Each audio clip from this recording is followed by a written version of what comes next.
Fan फिरवायला जर आदरणीय महामानव डॉक्टर बाबासाहेब आंबेडकर यांच्या जयंतीनिमित्त जो हा कार्यक्रम घेत आहे ऐश्वर्या सिद्धांत दोघं माझ्याकडे आले सर म्हणाले की आम्ही सरस्वती शाळेमध्ये प्रोग्राम एटीन असा घेणार आहे.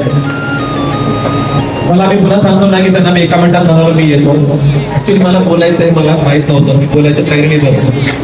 मी आज काय तयारी न करता आलो आणि मला जेव्हा कळलं की तुम्ही 18 आवर्स अभ्यास करणार आहे, बाबासाहेब आंबेडकरांविषयी खूप लोकांनी वाचलंय, खूप लोकांना माहिती आहे, पण त्याचं फक्त एक शिक्षणाने माणूस मोठा होतो, शिक्षणाने माणूस मोठा होतो, शिक्षणाने आयुष्यामध्ये परिवर्तन होतं, शिक्षणाने आयुष्यात क्रांती घडते, शिक्षणाने आयुष्यामध्ये रिव्होल्यूशन होतं.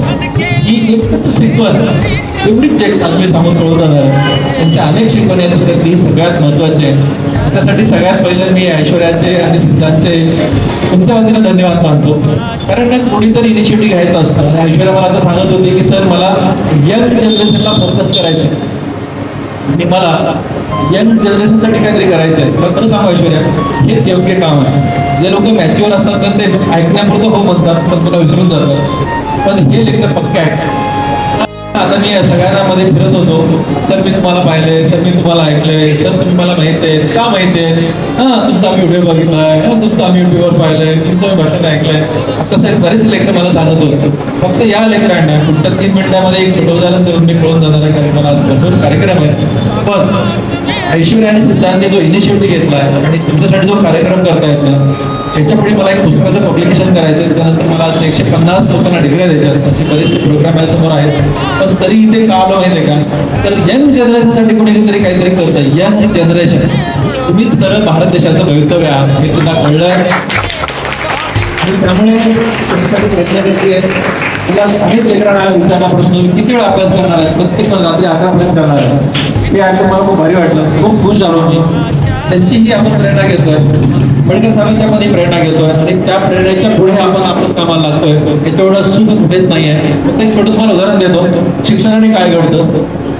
मी पहिलीला शाळेत गेलो बघा, दरबार काय नाही का, फर्स्ट इयरला म्हणजे पहिली, आमच्याकडे LKG UKG वगैरे वगैरे असे प्रकार नव्हते. आमच्या वेळेस पहिलीला शाळेत जाणं, दुसरीला शाळेत जाणं. जिल्हा परिषद शाळेमध्ये माकेगावचं गाव आहे छोटं आमचं, रेणापूर तालुक्यामध्ये. त्या गावामध्ये जिल्हा परिषद शाळा एक वर्ग होता, एक वर्ग. या कोपऱ्यामध्ये एक खोली बांधलेली होती, त्याच्यामध्ये 4थीचा वर्ग इथे, 3रीचा इथे, 2रीचा इथे, पहिलीच इथे. म्हणजे एकाच वर्गामध्ये 10 लेकरं 4 कोपऱ्यात बसलेली, त्यांची 4थीची शाळा, एक शिक्षक. मला शाळेत घातलं आणि त्या वर्षी पाऊस नाही पडला. शेतकऱ्याचे लेकरं, न शिकलेल्या आईवडिलांचे लेकरं, आईवडिलांना शिक्षक म्हणजे काय कळत नाही, अशा घरात त्यांचा जन्म झाला. आणि अण्णा म्हणजे माझ्या वडिलांना अण्णा म्हणतो, अण्णा म्हणाले चल शेतामध्ये, म्हशी राखायला माणूस नाही, म्हशी राखायला माणूस नाही शकत, चल शेतात. गेलो आम्ही शेतामध्ये, गेलो शेतात. वर्षभर शाळेत गेलोच नाही. त्यावर्षी आणखी एक चांगली घटना घडली. माझे मोठे बंधू पद्मश्री डॉक्टर दातारवाल आणि तुम्हाला सगळ्यांना माहिती आहे, तर ते त्याच गावात शिकून त्यांचा मेडिकलला नंबर लागला होता, मेडिकल MBBS संभाजीनगर नंबर लागला होता.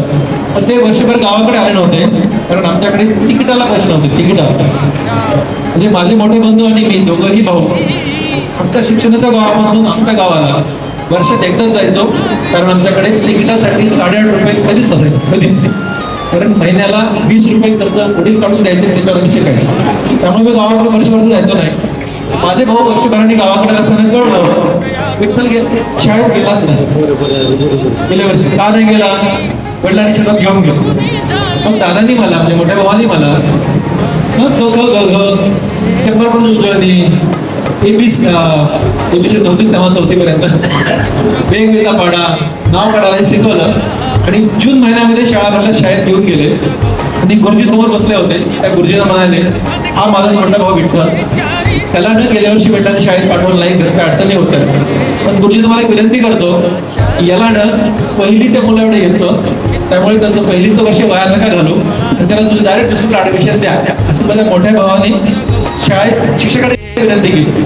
ते गुरुजी समोर बसलेले, गुरुजी असतात, ते म्हणाले, बरेच गुरुजी तुम्हाला माहिती आहे, ते म्हणाले की तुला येतं खरं, घे पाटी, घे पेन्सिल. ही पाटी पेन्सिल घेतली आणि त्यांनी मला 100 उजळणी काढायला सांगितली, काढली. पूर्ण बाराखडी काढली वेगवेगळ्या बेरीचा पाडा म्हटला, माझं नाव काढून दिलं आणि गुरुजींच्या परीक्षेमध्ये मी पास झालो आणि मला डायरेक्ट दुसरीला ऍडमिशन मिळालं आणि मी पहिली शिकलोच नाही. बरोबर आहे.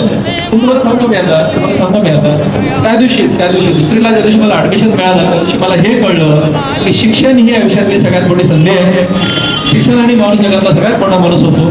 तो असतानाही मोठा होतो, नसतानाही मोठाच राहतो. ते शिक्षणामुळे होतं आणि हे बाबासाहेब आंबेडकर साहेबांनी सिद्ध करून दाखवलंय. त्यामुळे ना मस्त शिका.